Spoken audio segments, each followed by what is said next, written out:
हर तरफ बस एक ही खबर, मालदीव वर्सेज लक्षद्वीप। लेकिन आखिर इन दोनों के बीच में ये बहस छिड़ ही क्यों रही है कि लोग मालदीव की लाखों ट्रिप कैंसिल कर रहे हैं। आखिर मालदीव सरकार ने भारत के खिलाफ क्या जहर उगला है जिसे भारत के लिए नजरअंदाज करना नामुमकिन है। क्या इसके पीछे चीन का हाथ है?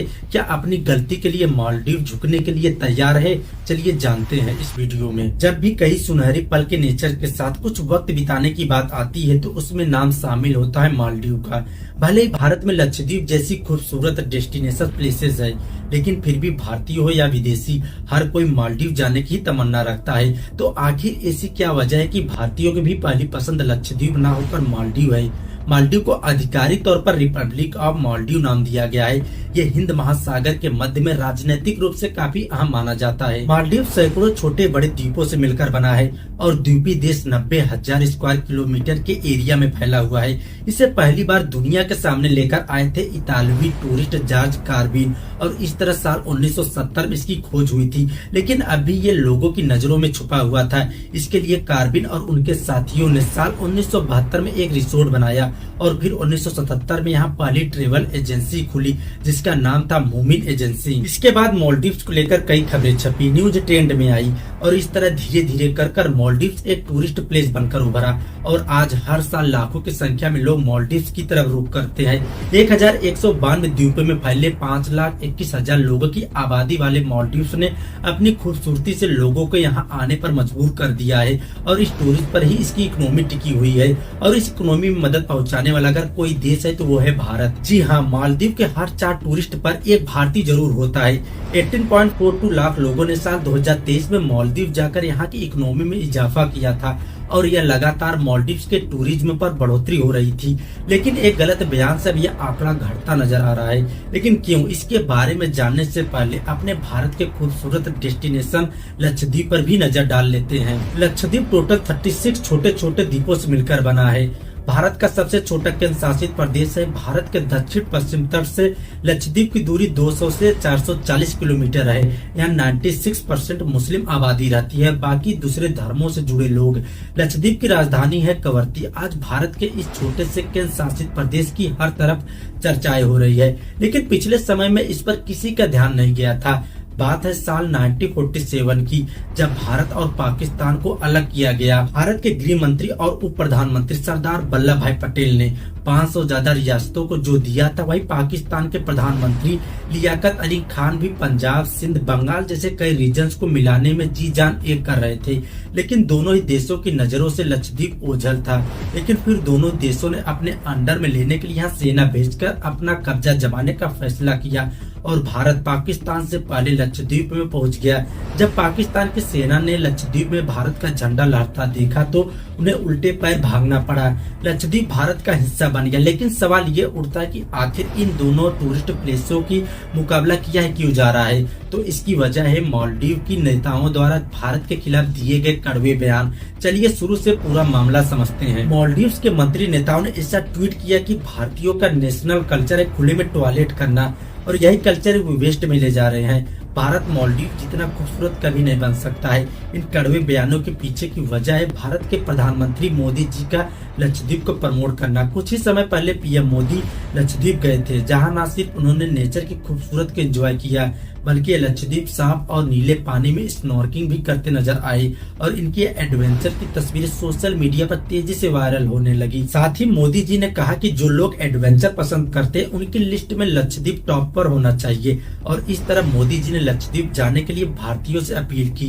यहाँ तक सब भी ठीक था, ना यहाँ मालदीव का नाम लिया गया और ना यहाँ जाने से रोका गया। लेकिन मालदीव की जो सरकार है उन्हें लगा कि अगर भारतीयों ने लक्षद्वीप को अपनी पहली पसंद बनाई तो मालदीव में कौन आएगा और इसकी इकोनॉमी को काफी नुकसान होगा। इसी बौखलाहट में मालदीव की काउंसिलिंग मंत्री जाहिद रमीज ने लिखा, फिल्म बहुत अच्छी है लेकिन इसमें मुकाबला करना बहुत मुश्किल है। हम जो सर्विस देते हैं उसे कभी नहीं दे सकते हैं और ये लोग इतने साफ कैसे हो सकते, इनके तो कमरे भी गंद है। वहीं मालदीव की युवा अधिकारिता सियोना मरियम ने मोदी जी को जोकर और कठपुतली तक भी कह दिया। साथ ही ट्वीट में लिखा कि इन्हें भारतीय सैनिकों की कोई जरूरत नहीं है। लेकिन जब यह विवाद बढ़ा तो बाद में सारे ट्वीट डिलीट कर दिए गए। ये तो सिर्फ नेताओं के कड़वे बयान थे। यहाँ की सरकार है वो तो नए प्रेसिडेंट बने हैं, उनका नाम नाम है मोहम्मद म्यूजी, जो चीन के साथी और भारत के तीखी आंखों से देखते हैं। इन्होंने तो इलेक्शन भी भारत के खिलाफ लगाए गए नारों से जीते थे, जो था इंडिया आउट, ये इनके कैंपेन का नाम भी था। और प्रेसिडेंट बन जाने के बाद इन्होंने अनाउंसमेंट किया कि वो अपनी जमीन पर किसी फॉरेन जवानों को बर्दाश्त नहीं करेंगे। कई बार मालदीव की तरफ से भारतीय जवानों को यहां से बाहर करने की बात कही गई, लेकिन भारत ने इस पर कोई रिएक्शन नहीं दिया। इंडिया आउट का नारा लगा, लेकिन फिर भी भारत शांत रहा।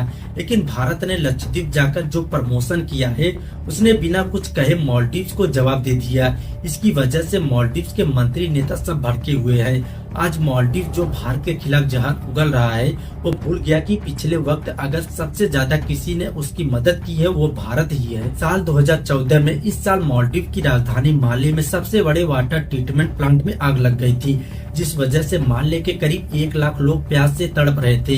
अब चूंकि मालदीव के पास अपनी कोई नदी नहीं है, इसलिए वो इन्हीं प्लांट के सारे अपनी प्यास बुझाते हैं। लेकिन इसमें भी आग लगने के बाद माले के लोग पानी के लिए तड़पने लगे और इस पूरे शहर में रोजाना 100 टन पानी की जरूरत होती थी।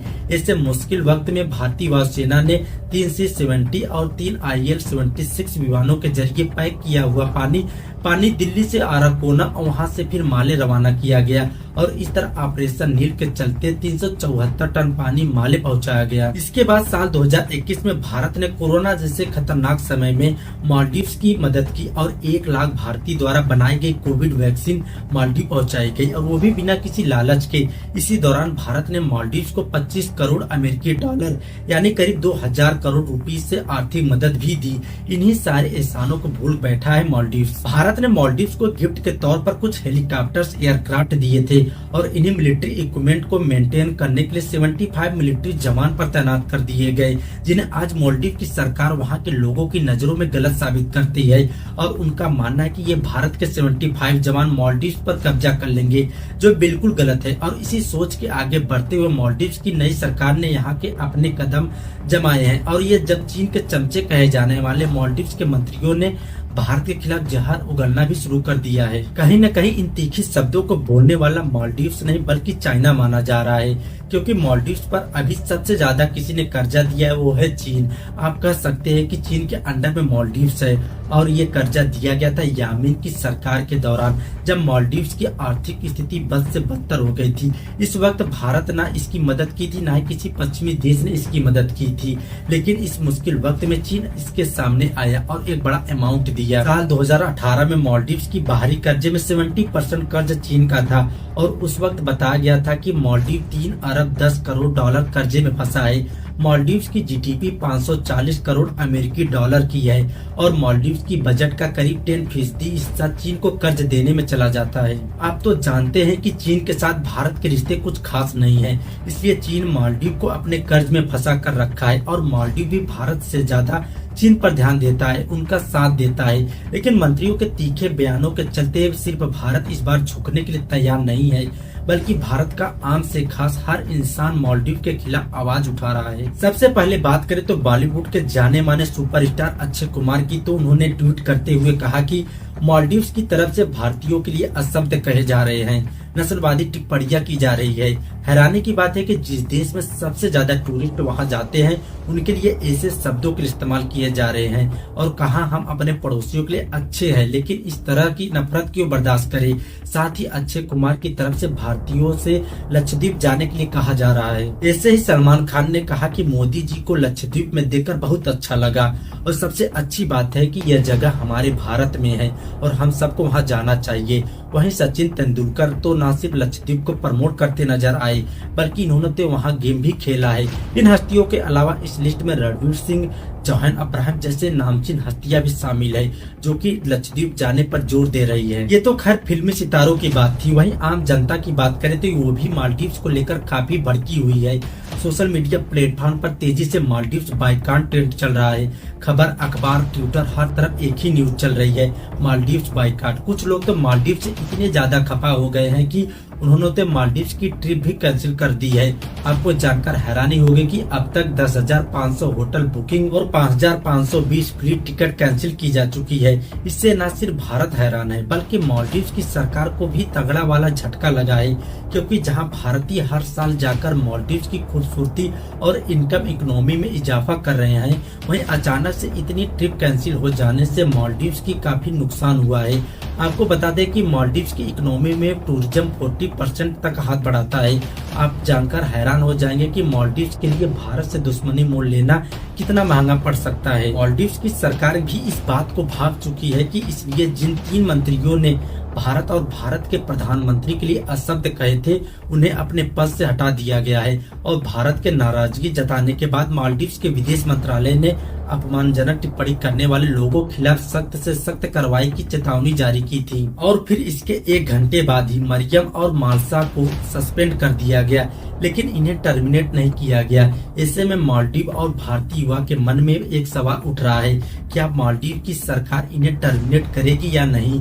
क्या वो अपने इन तीनों मंत्रियों के लिए भारत जैसे देशों से दुश्मनी मोल लेगी? हालांकि जिन मंत्रियों ने भारत के खिलाफ गलत बोला है, उन्होंने अभी तक भारत से माफी नहीं मांगी है और न ही इन पर कोई जोर दिया जा रहा है। इसलिए मालदीव को निशाना बनाया जा रहा है कि वो इन्हें टर्मिनेट कर दे और भारत के साथ साथ अपने रिश्ते में सुधार लाए, क्योंकि अगर ऐसा नहीं हुआ तो मालदीव को काफी बड़ा नुकसान झेलना पड़ सकता है। और इसका जीता जागता सबूत है एक बुकिंग कैंसिल। जी हाँ, अभी कुछ ही समय पहले एक रिसोर्ट को शादी के लिए बुकिंग किया गया था, लेकिन फिर मालदीव वर्सेस लक्षद्वीप के चलते इसे कैंसिल कर दिया गया, जिससे पूरे $10 लाख का नुकसान हुआ। ऐसे में मालदीव की सरकार भी भारत के सामने झुकने के बारे में सोच विचार कर रही है।